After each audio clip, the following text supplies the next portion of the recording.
Hey, welcome back, and thanks for tuning in to Recruiting Insight. This is the place to be if you want to connect with the most successful recruiters, hiring managers, and innovators in the real estate industry.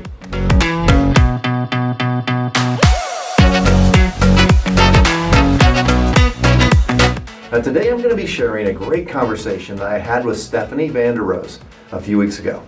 Stephanie's the owner of Exit Homestead Realty Professionals in Southern New Jersey.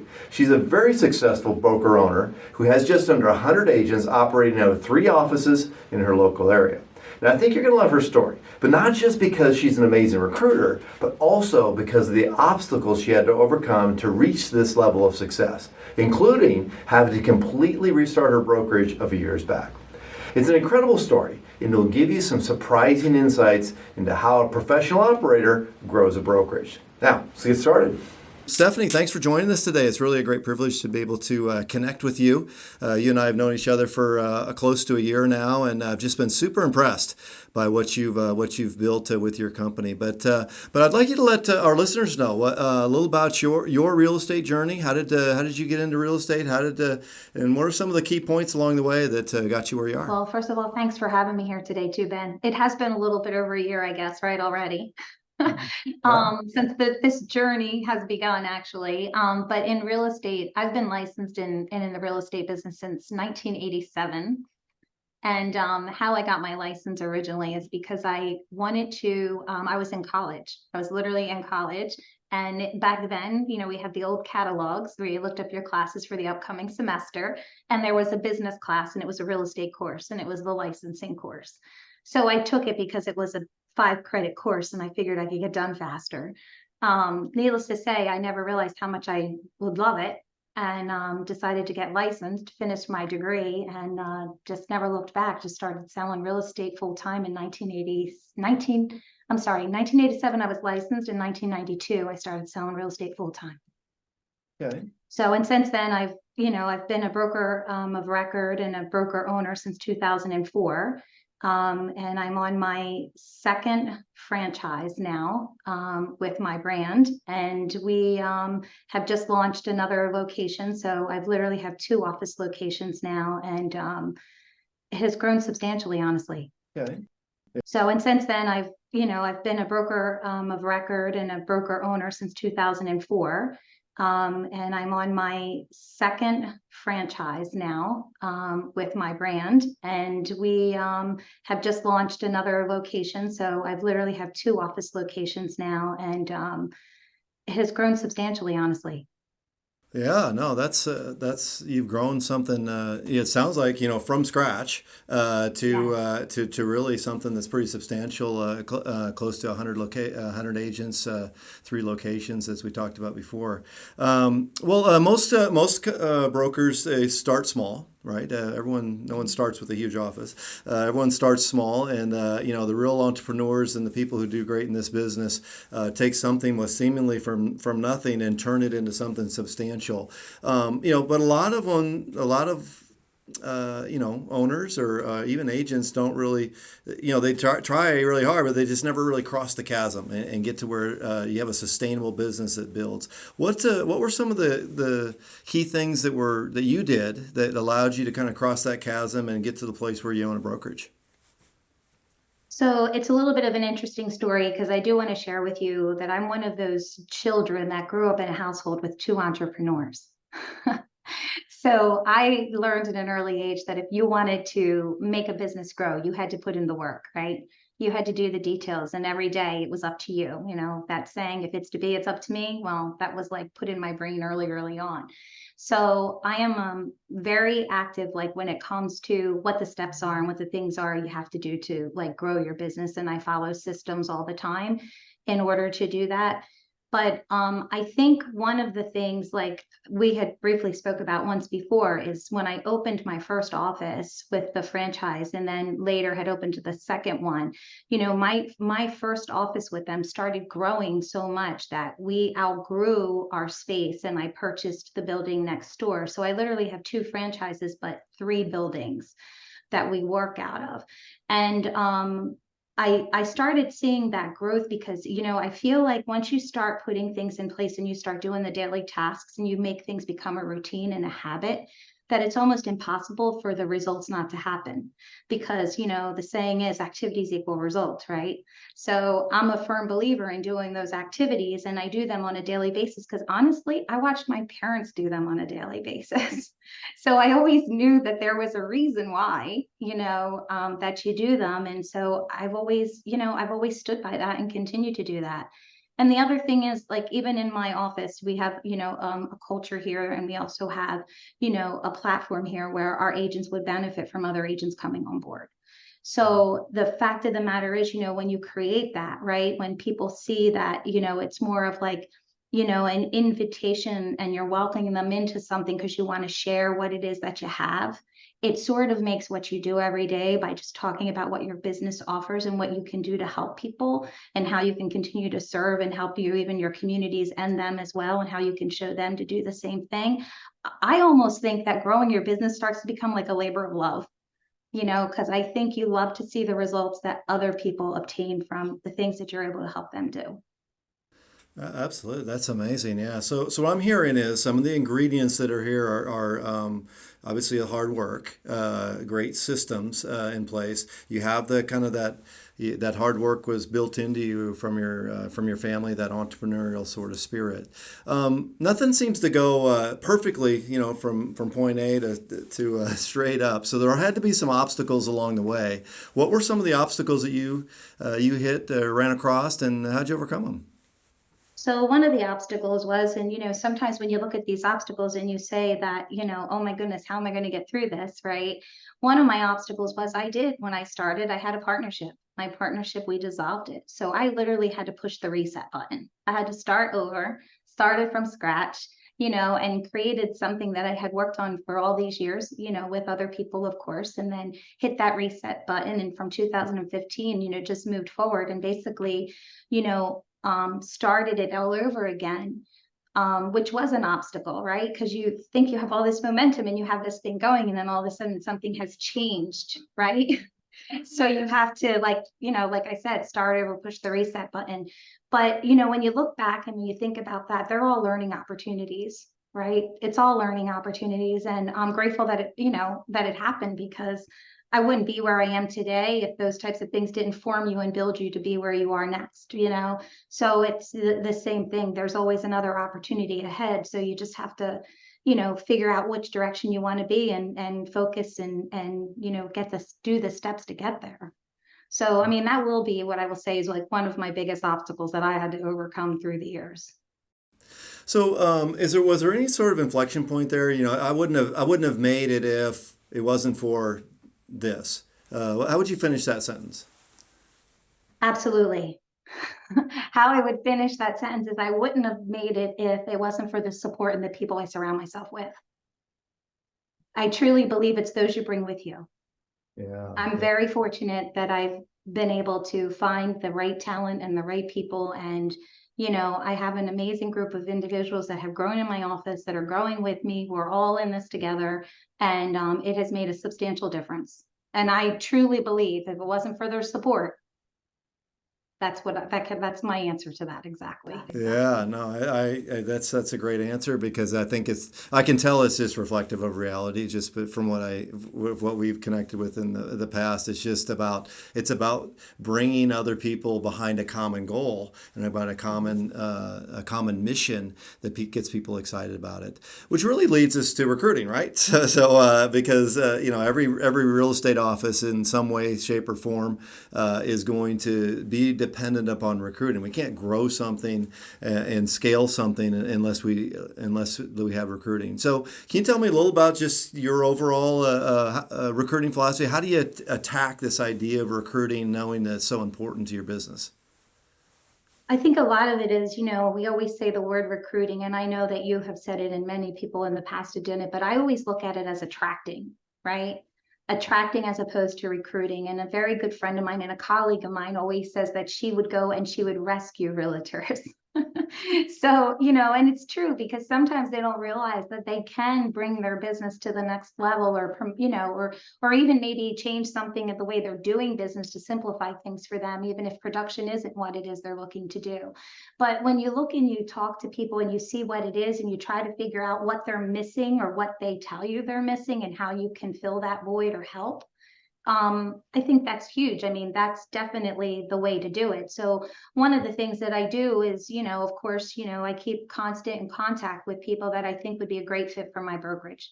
And you look at them and you try to follow them and you see what they do and you see how you can help them, right? What can I do? What can I add to value to them? So when you look at something like that, it's an easy conversation to have with people, but the key is to have a system in place in a way to make sure that you are keeping in touch with them, just so when there is a change that happens for them, that you're first in mind that they come to. Or even someone who's brand new out there looking to possibly get into the real estate business. If you've given them the information or you've just been in, contact with them and you continue to communicate with them, they're going to think of you first. And they're the people that would be ideal because, it's great to have that blend of agents, your top producers, your mid-range and your brand news, but you need all of them. I mean, at least from my experience, I know my brokerages need all of them. So I just think if you're always out there and you're looking and you're seeing who it is you're talking to and who you're surrounded with, and then you deliberately and intentionally put things in your calendar to make sure you're doing these reach outs, and you make sure that you're keeping in contact with people and you're recording and documenting what you're doing, there's just absolutely no reason why it just doesn't all come together. And you have to have a lot of seeds out there planted because, the harvest, will come. It's just you have to have a lot of seeds out there so that your numbers and the right people are coming to your brokerage. Yeah, I mean, it sounds like you really depend a lot on that system and process. I mean, I coach a lot of folks that there's a wide range of personalities. Some people are just really engaging and they kind of naturally attract people, those kind of things. I'm sure you're probably on the spectrum in that more of that camp. But what I hear you saying is that you depend more on the system and the process and the follow up and the structure than you do just like on your personality or on your charisma. Yeah, I've gotten to the point, through all these years, I've always been, like I said, I've been in the business a long time now. And one of the best things that I ever did personally for myself is I also hired myself a coach. Okay. So my coach taught me early on that, if it's not in your calendar, it's not going to happen. So you always have to do what we refer to as non-negotiables, and things like prospecting and talking to agents and putting yourself out there is a non-negotiable for me every day. Every day. It's a non-negotiable.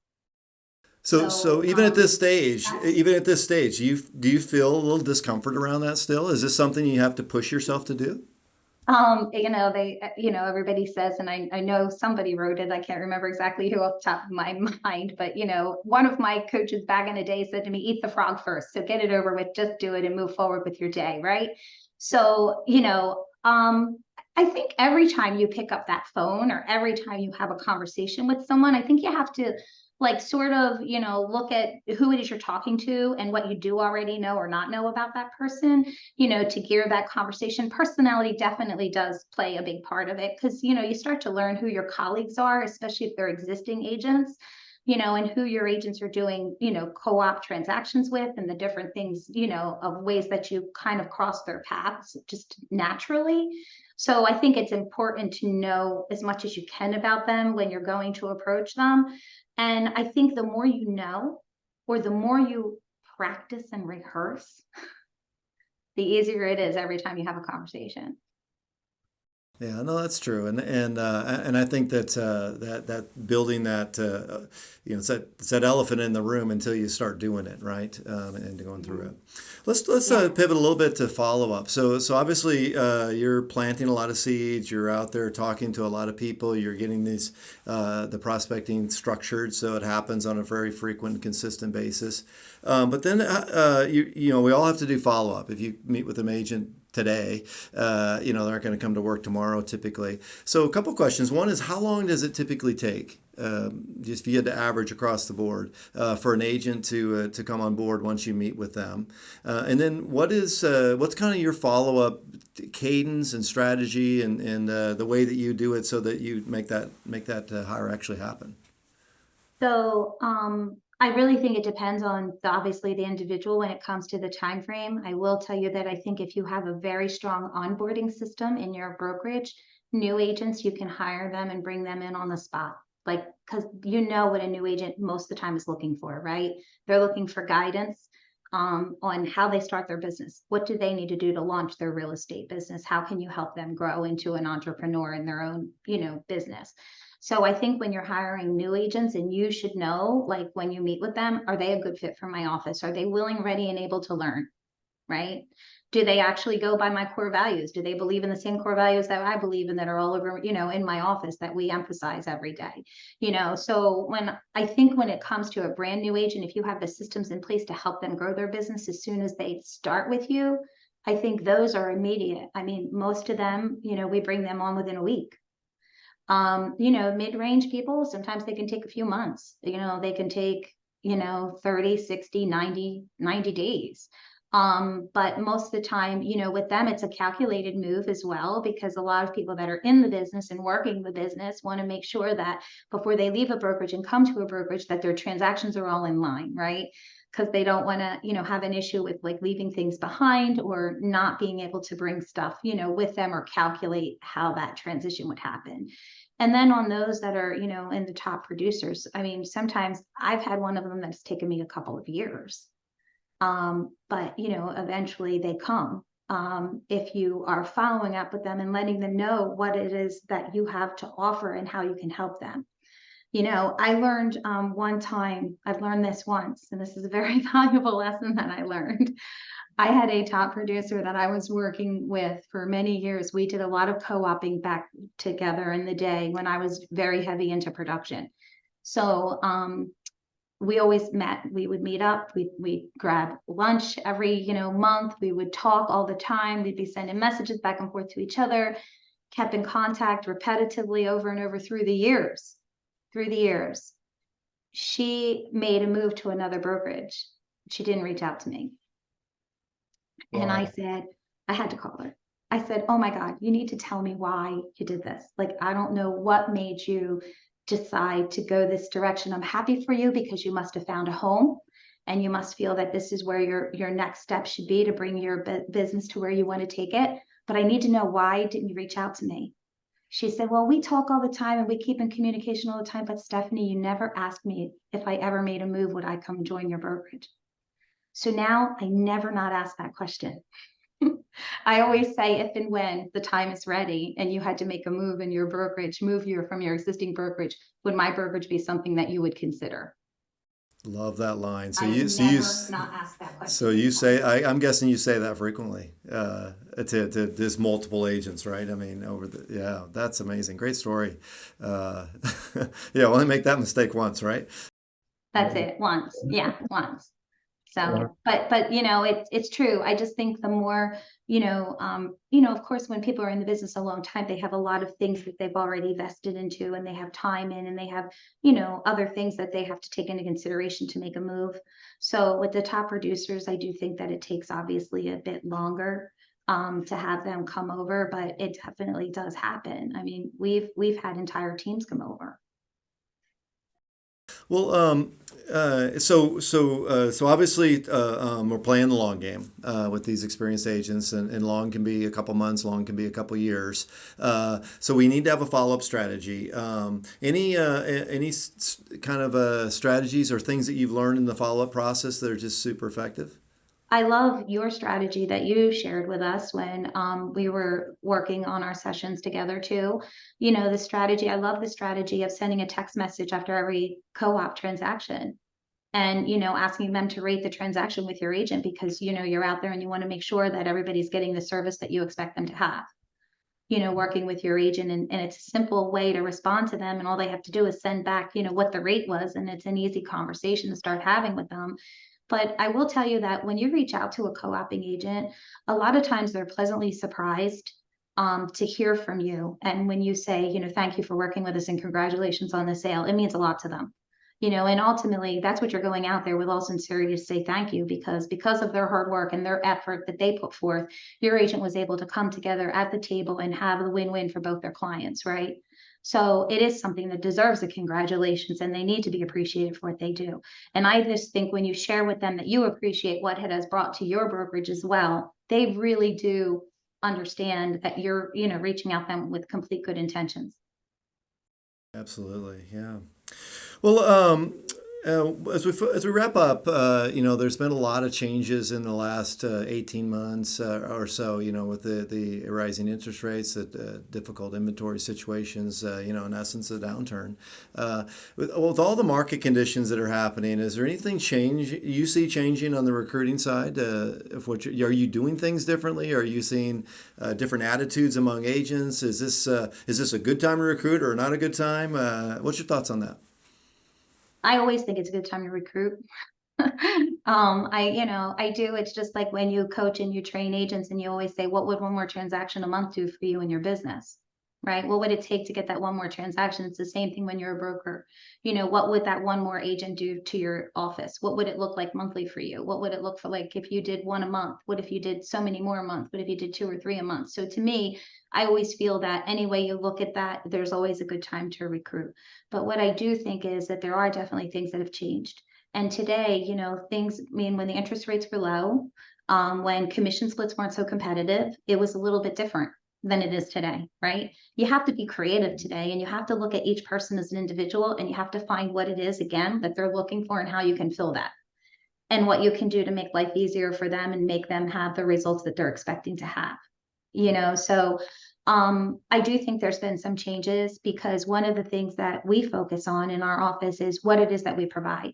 What is it that we give to the agents? What do we have here that's supportive to them and can help them grow?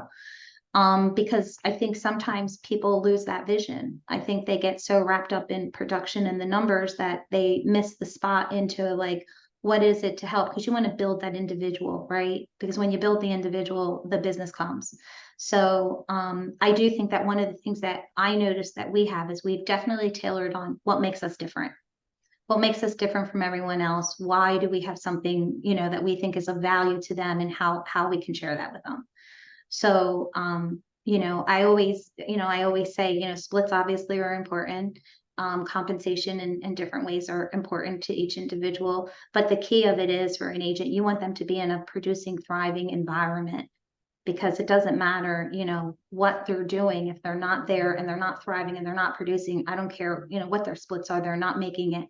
It's not what their split looks like, it's what their 1099 looks like at the end of the year, right? So you want to be that brokerage that's going to show them how they can increase that and how they can work those numbers the way they want to do it, and what it is the services are that you help them get to. Right, right. Is there anything that you were doing in previous years that kind of stopped working? Isn't working as well as it used to? I'm not doing as much emailing as I used to be, honestly. I find that, the most effective way is when you reach out to people, and a lot of times it's video. When you reach out to them in video, they respond better. Text messaging. Everybody wants everything instantaneously in our society today, right? From, the simplest things that, people call for Amazon for everything, right? Not call Amazon, they go online for Amazon. But, it's the same thing. I think that people are more receptive when you're reaching out to them, first of all, in their most common and preferred form of communication. And I just think sometimes there's like an overwhelming amount of emails that have been sent, and it's not making you different than everybody else. I'm a believer in sending the emails, because there are some really great things that you can send them with, information and value to them on things that you're able to come across that will help someone. But I don't think that that's your only source. And I think years ago, we used to rely on a lot of drip campaigns. And today, even after the past few years, what we've dealt with is a world, that communication and that contact and being in front of people, I think is so important, so important. So, well, that's super helpful, and everything that we just discussed today, I think a lot of our viewers are going to be able to take and really use in some different ways in order to build their own brokerages, to get better at recruiting and be more effective. If you were back at the start today, if you had to hit the reset button again, hopefully that won't happen. But if you hit the reset button again, what would you tell someone that has 5, 6, 7 agents right now? They're just starting to build things. So what would you tell them to do here in the months ahead to build their brokerage? One of the things that I will tell you that has been like a really big help for me, and you also helped reiterate this as well, is I think keeping track of, who it is you're speaking to and your prospects and who you're talking to, and to have a CRM, right? Have a CRM intact for who it is that you're trying to share your story with. And, to continue to keep on top of that, because that stuff is already there and you can set things to schedule and it's always there in front of you. I've been asked this question before at an interview, and I even said that back in the day, because when I started in real estate, there was Rolodexes, there weren't CRMs. Okay. So CRMs have come a long way, but I think that is a really great source to rely on and to utilize, because it's a huge tool that has been extremely helpful. And the other thing is that you have to get out in front of people. You have to be out there and you have to know who's doing what and what's happening around you. And you need to not only be the expert in your profession, but you need to be the expert in watching and knowing who's, the people. So it's really important to be engaging and to be out there so that people know, who you are and what you do and how you can, help them and be of service to them too. Well, being a first level manager and owner in the real estate business is one of the most difficult jobs out there. And so to see somebody who has taken it and been successful with it is really fun. I know I've learned a lot even from what you even said here today, and I know a lot of our listeners are going to as well. So take what you learned from Stephanie today and go make a difference.